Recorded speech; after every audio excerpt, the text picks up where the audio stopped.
This teacher's mother calls her during break time, asking her when she will get married. But she is busy and doesn't have time for it. So her mother sets up a blind date for her, which she reluctantly agrees to please her mother. But suddenly, she hears someone shouting. It turns out to be her student. She asks what happens, but he doesn't answer and leaves.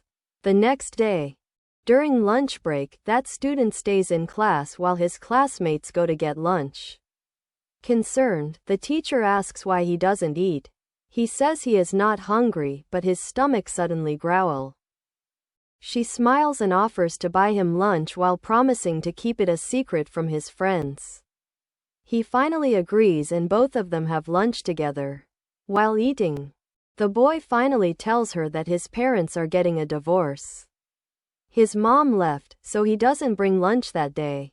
The kind teacher tells him that she will always be there for him, making the boy smile. A few days later, the boy's condition is getting better. He now brings lunch to school again. His father cooks it for him. So he tells his teacher to not be worried about him anymore. They keep getting closer day by day. Unbeknownst to them, their feelings start growing beyond that of a teacher and a student. Some days later, the boy is on his way home when he sees his teacher. He wants to greet her, but then he sees a man picks her up with his car.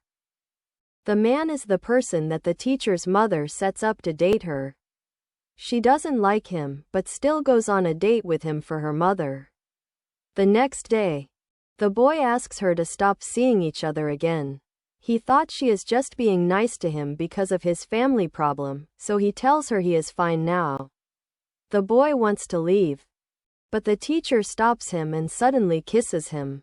Then she suddenly leaves without any explanation. That night, when she is alone, she finally understands her own feelings. She loves her student.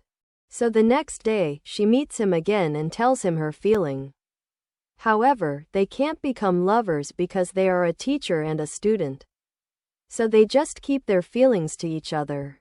Meanwhile, her mother still tries to match her up with the man. She meets the man her mother chooses, but she can't hide her feelings any longer. She runs away from the date and calls her student, the only one she loves. She wants to meet him, and to her surprise, he is already there for her. They can't hide their feelings anymore and finally embrace each other. Some years later, they finally become a family after the boy graduated, and they live happily ever after.